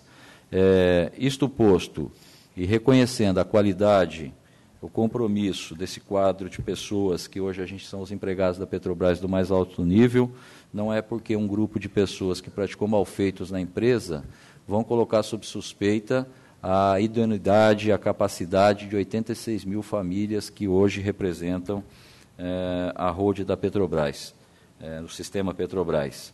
Então, nós vamos procurar cada vez mais sedimentar esse modelo de cultura de governança corporativa nos seus melhores níveis, nas melhores práticas de mercado. Eu não tenho dúvida que isso vai ser um trabalho permanente, já estão ocorrendo as primeiras mudanças em relação a isso, e eu acho que o mais importante é que, em toda a situação que você vive, isso o caso de sempre através de que você aperfeiçoa todos os processos de segurança. Vamos dizer que a gente passou por um grande desastre em relação a algumas tomadas de decisão que ocorreram na companhia e que acabaram culminando nessa situação.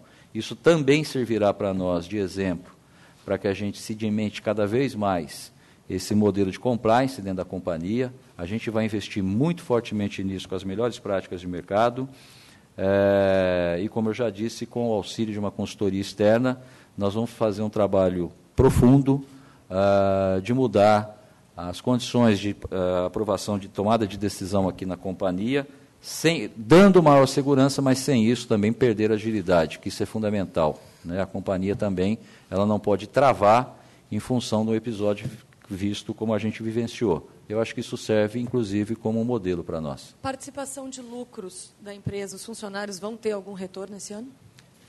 Sim, de acordo com o acordo coletivo de trabalho que está comprometido e que é assinado todo ano com os representantes dos empregados, de acordo com aquelas condições. Nós vamos detalhar isso depois, à medida que isso aprovar. Vladimir, da Agência Brasil. Presidente, o senhor falou em novos tempos, falou em virar a página, e eu e os demais colegas reconhecemos que o senhor e os demais diretores realmente não têm nada a ver com esse passado inglório da nossa Petrobras. E eu queria dizer que a Petrobras é mais do que uma empresa, é mais do que uma grande empresa brasileira, ela faz parte da nossa cultura, da nossa vida, da nossa história. Então não é qualquer empresa. Eu queria perguntar para o senhor, presidente, se institucionalmente, até fazendo um certo exercício de humildade, em nome da companhia, se o senhor poderia fazer um pedido de desculpas por tudo que aconteceu ao povo brasileiro. Olha, não tenho dúvida, eu hoje represento a companhia e, como eu já havia colocado anteriormente, a Petrobras foi vítima de tudo isso com que ela passou. Eu gosto, nesse aspecto, somando-me aos 86 mil empregados do sistema Petrobras, sim, a gente está com um sentimento, diríamos até de vergonha, por tudo isso que a gente vivenciou, por esses malfeitos que ocorreram. E hoje ainda a gente não tem uma clarividência muito clara se de dentro para fora, de fora para dentro, isso eu acho que as autoridades vão mostrar isso mais claramente, mas o que eu queria reafirmar à sociedade brasileira é que continue acreditando nessa empresa que é orgulho nacional. Nós vamos, de fato, e estamos mantendo a nossa cabeça erguida, porque esses 86 mil empregados têm orgulho de trabalhar aqui nessa instituição e vão responder muito rapidamente à sociedade brasileira a nossa capacidade de entrega, a nossa qualidade de entrega e que tanto contribui com o modelo econômico brasileiro e com a sociedade brasileira. Sim, eu faço um pedido de desculpa em nome dos empregados da Petrobras, porque hoje eu sou um deles. Tá bom, presidente, uma outra pergunta rápida. Na verdade, a Petrobras, abaixo dela, abaixo desse guarda-chuva, nós temos centenas e milhares de médias e pequenas empresas. E nós estamos vendo a questão do desemprego, principalmente aqui no Rio de Janeiro, ou de empresas que não desempregaram o trabalhador, mas também não estão com condições de pagar o trabalhador. Eu queria saber se, a partir da publicação do balanço, a partir dos acordos de leniência que devem ocorrer a partir de agora, qual é a sua avaliação? Quando que deve haver essa regularização no mercado, esses pagamentos? Quando que essas médias e pequenas empresas começarão a ter regularizados os seus fluxos de caixas, presidente? Obrigado. Bom, primeiro eu queria destacar que a Petrobras não tem hoje nenhum compromisso atrasado. Ok? O que talvez a gente esteja vivenciando hoje é um momento econômico um pouco mais restritivo, isso tem atingido a companhia também, e isso, é lógico, está sendo amplificado por essa situação dessa investigação. É lógico que o ideal para a companhia é que esses processos de investigação e julgamento ocorressem o mais rápido possível, para que a empresa tenha maior conforto na sua agilidade, né, em relação a isso. Não podemos nos esquecer que o plano de investimento da Petrobras ainda é robusto para o ano de 2015. Provavelmente só aqui na holding Petrobras deva ser algo superior a 50 bilhões de reais, e se formos considerar todo o sistema Petrobras de mais de 90 bilhões de reais. Agora, a gente também se vê diante de uma situação que essas pequenas e médias empresas, às vezes, elas estão ligadas dentro da cadeia produtiva a uma dessas empresas que também estão passando por dificuldade nesse momento, dado o processo de investigação. E, em determinadas situações, a Petrobras também não pode avançar em relação a esse processo enquanto essas investigações, acordos não estiverem definitivamente realizados. Mas o que eu quero deixar bem claro é o seguinte: na nossa necessidade de continuar avançando, a empresa tem que continuar gerando resultado e retorno aos seus investidores e acionistas, nós não vamos parar diante da nossa capacidade de fazê-lo, né? É lógico que a gente vai passar, sim, por um esforço maior, dado que, na formação dos nossos fornecedores, talvez os principais deles que estavam com projetos em andamentos, estão arrolados nessa situação e hoje impedidos de dar continuidade. Por outro lado, aqueles que não estão, nós vamos buscar envidar todos os esforços para habilitá-los a dar continuidade ao plano de investimento da Petrobras esse ano, conforme eu já disse, que ainda é um plano de investimento bastante robusto. Caminhando para o final, 50 minutos já de coletivo, por favor, últimas 3 perguntas. Obrigado. Rodrigo Viga, da Rádio Jovem Pan. Presidente Bendini, boa noite, tudo bem? Rodrigo Viga, Rádio Jovem Pan de São Paulo e agência Reuters. Quero fazer uma pergunta para o senhor seguinte, só para entender literalmente, talvez o doutor Ivan possa nos ajudar também, sobre o pagamento de dividendos. Pelo fato de não ter dado lucro, ter sido um resultado negativo, imediatamente não há pagamento de dividendos, é isso? Quer responder, Ivan? Na verdade, é uma das medidas de preservação do caixa da companhia, exatamente. Pela ausência de resultado e por uma decisão da companhia de preservação do seu caixa. Certo. Presidente Bendini, ainda sobre o resultado da companhia, com relação ao Comperj, eu tenho ouvido, lido e visto que, enfim, o foco da Petrobras é muito mais petróleo, refino e muito menos petroquímico, como foi concebido lá atrás o Comperj. O Comperj foi adiado para que data?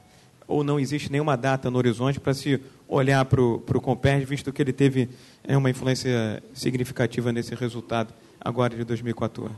Se a gente for falar Comperj do ponto de vista de refino, sim, a gente tem uma previsibilidade.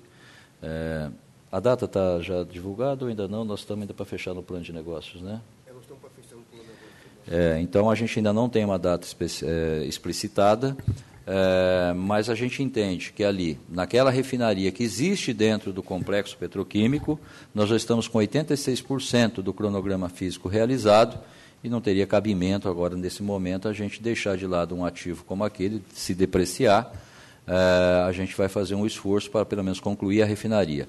Quanto ao aspecto do polo petroquímico, eu ainda estou fazendo ilações, porque nós não estamos com o plano de negócio concluso. A gente pode vir buscar futuramente interessados que possam querer explorar essa atividade do petroquímico, que passa por um momento de dificuldade não muito atrativo no país, dado o custo da matéria-prima no comparativo com outras fontes de matéria-prima que você tem no mundo em condições mais privilegiadas. Mas esses movimentos eles são cíclicos, e à medida que isso tem atratividade, que haja parceiros interessados nesse projeto, a gente tem sim e vai buscar parceiros para dar consequência a esse trabalho. Só mais uma pergunta. Encerrando, Rodrigo. Só mais uma pergunta, presidente Bendini. Com relação ainda à questão do resultado do ano de 2014, presidente, enfim, o senhor falou que os números são reais, fidedignos, e pode haver retorno desses 6 bilhões. Agora, eu quero saber que, internamente, por favor, quantas investigações foram abertas contra funcionários ou empresas ligadas a esses 6 bilhões e quantas pessoas efetivamente foram afastadas? O presidente, diretor Ivan Monteiro, o senhor falou que vai revisitar mercados que não foram visitados para captações em 2016. Quanto seria o punch, né, ou a capacidade do mercado brasileiro de renda fixa, que o senhor chegou a citar, para atender os anseios da Petrobras, porque não me parece ser tão grande essa oportunidade quanto as necessidades da Petrobras. Obrigado. Ô, João, eu não sei se você tem essa informação aí do ponto de vista de quantas comissões internas de apuração, alguém tem essa informação detalhada de números? Eu não tenho esse número exato na cabeça.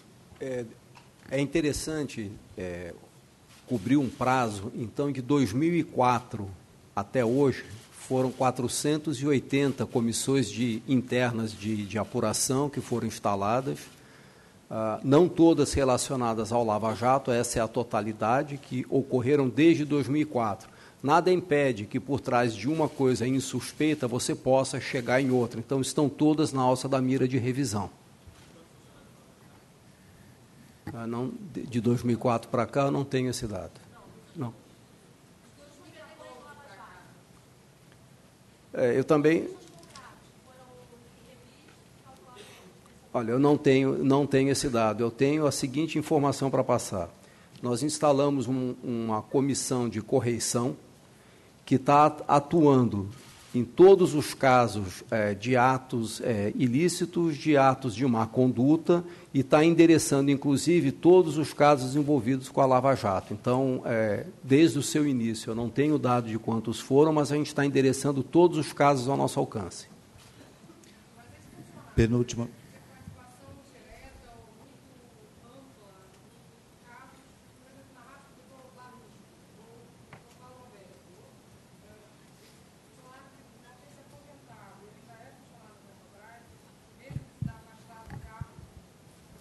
Os casos que nós temos identificados são uma coisa, os casos que a gente tem suspeita são outra. E nós não vamos agir nunca sem ter evidências absolutamente factuais para ter certeza do que nós fazemos, porque não queremos reverter depois alguma ação disciplinar. Então, esses trabalhos estão em andamento. Obrigado, diretor. Penúltima pergunta, Gustavo Galdardi, da revista Brasil Energia, por favor. Faltou? Perdão.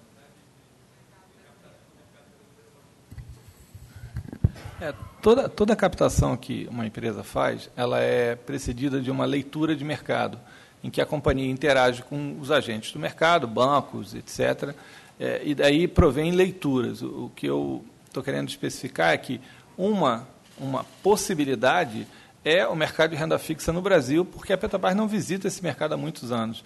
Mas existem várias outras, mas todas elas são submetidas sempre a um parâmetro que normalmente nós utilizamos, que é o custo desse capital, ou o custo que reflete os papéis da Petrobras no mercado secundário. Se compara qualquer alternativa de captação ao custo que o mercado está praticando para papéis da Petrobras no secundário. Em se colocando essa captação em patamares inferiores a esse custo, dá um bom indicativo de que deveríamos persegui-lo. E aí, como a companhia é muito grande, você compara com o tamanho da transação, com o prazo da transação, com as condições da transação. Então, assim, a Petrobras fará leituras em vários mercados, como faz permanentemente, mas priorizando, foi uma orientação clara do presidente, priorizando alternativas que a gente não busca há algum tempo. Debêntures de infraestrutura é algo recente, né? Não poderia ter sido feito no passado e hoje é um instrumento disponível e a Petrobras irá explorá-lo. Agora sim, Gustavo. Boa noite, senhores. Estão me ouvindo bem? Estão me ouvindo bem? A gente está tentando entender um pouco melhor como é que fica agora o cronograma de entrada das unidades de operação a partir de 2016. Né? 4 projetos não estão listados aqui para o ano e queria entender se isso vai se repetir, se pode se repetir nos próximos anos ou se vai se acumular em 2017. Esses quatro projetos vão se acumular para 2017, se vai ter um efeito cascata. Essa seria a primeira pergunta. Bem, esses 4 projetos que você menciona, que estavam previstos para entrar em 2016, eles compõem, junto com outros projetos que totalizam 12 unidades próprias que estão sendo construídas no país, e que sofreram efeitos ligados à disponibilidade das empresas de conduzir, conforme planejado, todos esses investimentos. Ao impactar uma da forma como elas foram modeladas, há impacto nas outras unidades. Então, nesse exato momento, existe um trabalho muito intenso e bastante detalhado sobre todas as alternativas, junto com a área do diretor Moro, na condução para a recuperação de obras. Elas estão quase, essas 4 que você menciona são mais adiantadas, e eles, na nossa revisão do plano de negócios, que ainda será publicado, nós então traremos as informações precisas sobre justamente o que você disse, se elas vão todas se emparelhar no ano de 2017 ou serão distribuídas ao longo dos anos. Então, estes trabalhos de recuperação da velocidade de execução de obras que estão bastante adiantadas, diga de passagem, elas estão sendo revistas, analisadas e serão divulgadas no seu cronograma oportunamente no plano de negócio. Okay. Mudou alguma coisa na estratégia da empresa de rever contratos que estão em andamento, principalmente nessas grandes obras, com empresas envolvidas na Lava Jato, se há possibilidade de substituição de fornecedores? E as metas de produção para 2015 estão mantidas? Vocês poderiam detalhar a de 2016 em produção nacional, de preferência de petróleo nacional, porque aqui está em BOI nacional exterior e fica um pouco difícil da gente fazer uma comparação. Sim, as metas de 2015 estão sendo mantidas, exatamente como divulgadas, inclusive ano passado. Os números exatos são 2.125.000 barris para o ano de 2015. O número apresentado aqui hoje, relativo ao ano de 2016, ele foi apresentado globalmente, então você pergunta a abertura deste número para o Brasil, certo? Este número é 2.185 para o Brasil apenas. Nós faremos agora, de agora para frente, essa divulgação sempre englobando, como você viu, o gás também, né? Nós passaremos, graças a ativos que nós temos de produção de óleo mais leve, nós temos uma crescente produção de gás. Então, para melhor informá-los e para melhor permitir essa comparação de crescimento, seremos sempre informados com também a contribuição da produção de gás. Perfeito. É para você fazer a mesma referência que você está fazendo agora com o número que eu citei de 2015. Obrigado, diretora. Encerrando, Isabel Clemente.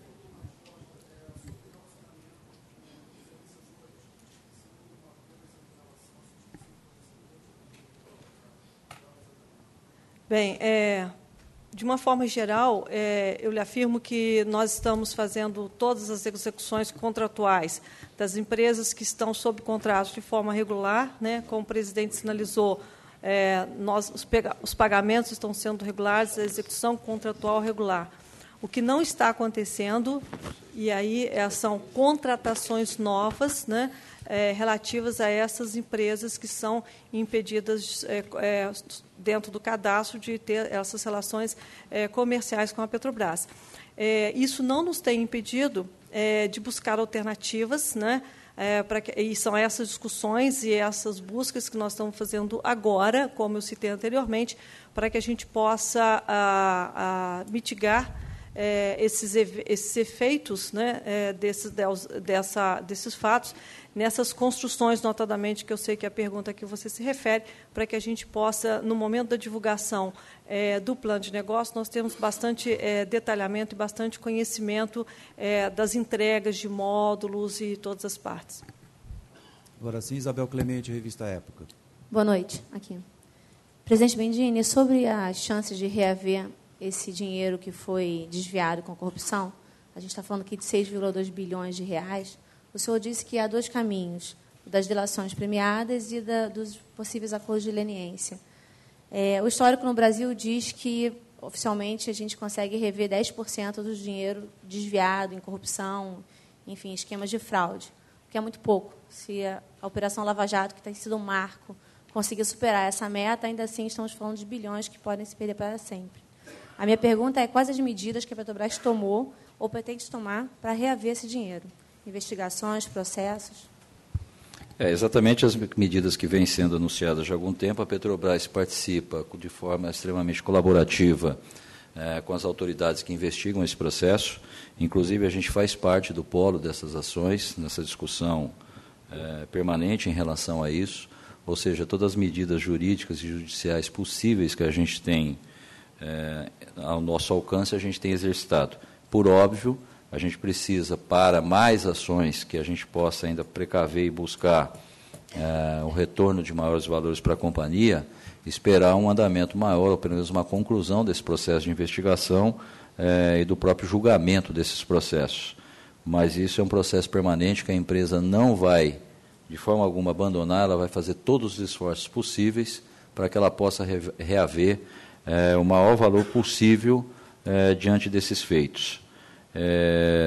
Não temos outra alternativa que não seja essa, e é o que a gente vem buscando muito fortemente na colaboração com as autoridades que conduzem esse processo. Deixa eu ser só um pouquinho mais específica. A Petrobras está sendo processada no exterior por investidores pelas perdas, enfim, acumuladas, e provavelmente terá que pagar por essa perda. A Petrobras pretende, então, processar as pessoas responsáveis por essas perdas? Elas são apontadas. A gente sabe que o esquema todo envolveu diretores, pelo menos até agora, no âmbito das investigações. Haverá algum processo nessa linha? Bom, primeiro a gente acompanha com absoluta tranquilidade nessas ações internacionais, as famosas class actions que estão hoje em condução no mercado norte-americano, principalmente. Isso é uma fase ainda muito inicial desse processo, ele ainda não tem, esse processo está muito no início, então a gente ainda não tem informações mais detalhadas de como ele se desenvolverá, porque ele está muito no início ainda, como eu disse. Nós já temos um escritório contratado que acompanha todo esse processo, e não tenha dúvida que seja no processo de recuperação das ações que a gente possa enfrentar lá fora, como nos malfeitos aqui apontados, nós vamos agir com o máximo rigor, e como eu já disse e reafirmo, vamos buscar todos esses valores, sejam das pessoas que praticaram esse processo, assim como possíveis desvios das empresas que fizeram parte dessa cartelização e que produzam e que adiram algum acordo de leniência. Isso voltará para nós também. Como eu disse, a gente foi bastante conservador nesse número, ele pode nem atingir, de repente, esse total, mas era uma forma de dar segurança e credibilidade da forma com a ênfase que a empresa tem dado para corrigir, ou pelo menos recuperar todos esses desvios praticados aí no passado. Ok? Bom. Eu só queria fazer um encerramento aqui. Primeiro, agradecer a paciência de vocês de tão altas horas ter esperado. Esse foi um balanço de fato atípico, né? Pela situação que a empresa passou e pela representatividade que ela tem no país e no mundo, né? Eu acho que essa forma transparente com que as coisas estão sendo conduzidas é o mais importante para nós. E eu queria passar uma mensagem para vocês, né, da imprensa, que são os grandes representantes da sociedade, né, os porta-vozes da sociedade brasileira, que continuem acreditando fortemente na empresa. A empresa já tomou todas as medidas necessárias, ela continuará gerando o valor que ela sempre soube gerar para a economia brasileira e para toda a sociedade. E eu gostaria de passar alguns dados para vocês, o porquê acreditar na Petrobras. O nosso portfólio de exploração e produção, ele vem crescendo de forma orgânica. A Petrobras nunca fez aquisições, ela cresceu sempre de forma orgânica. E ela possui hoje, é um dado muito interessante, o maior valor de retorno do mundo na exploração e produção, 28%. Segundo, nós somos o líder mundial no sucesso de exploração de petróleo. 1 em cada 3 barris de óleo descobertos no mundo nos últimos 10 anos foram da Petrobras. Terceiro, nós temos a maior geração de valor sobre o investimento da indústria do petróleo. A cada dólar gasto em exploração, nós adicionamos $4 aos nossos ativos. O quarto, nós temos um índice de sucesso exploratório acima de 70%, contra uma média de 60% de toda a indústria mundial. E não se esqueçamos que o sucesso no pré-sal já está acima de 85%. Outro, somos líderes nas operações de água ultraprofundas, o famoso pré-sal. Nossa tecnologia teve reconhecimento de toda a indústria, com a conquista de 3 prêmios da OTC, inclusive um agora sendo recebido agora no mês de maio. Nós operamos a maior frota de sondas marítimas do mundo, naquelas acima de 2.000 metros. 23% de todas as sondas marítimas dessa profundidade estão hoje sendo operadas pelo conjunto Petrobras. Conforme já destacado, nós temos uma reserva de quase 17 bilhões de barris comprovadas. Nós ultrapassamos uma marca muito importante, e isso demonstra a capacidade do pré-sal brasileiro. Nós atingimos a marca de 800 mil barris dias no pré-sal. Isso era inimaginável, nem nas melhores previsões, e a gente alcançar tão rapidamente essa marca. Isso prova a qualidade desses campos e a capacidade técnica excelente da Petrobras, que tem tido um ganho de produtividade fantástico na questão do pré-sal. E, por último, mesmo com todas as dificuldades que a empresa enfrentou, eu gostaria de reforçar que a empresa não vai entrar num sistema de paralisia, ela tem uma capacidade de investimento muito alto e a gente sabe da importância disso para a economia brasileira e para toda a sociedade.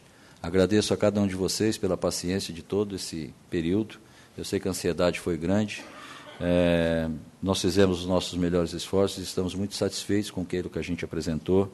Isso é uma página virada hoje nesse capítulo triste que a empresa passou, mas agora a gente tem a plena confiança de que nós vamos conduzir a empresa para uma nova fase e que é daquilo que sempre foi o orgulho da sociedade brasileira. Meu muito obrigado a todos. Boa noite. Obrigado a todos.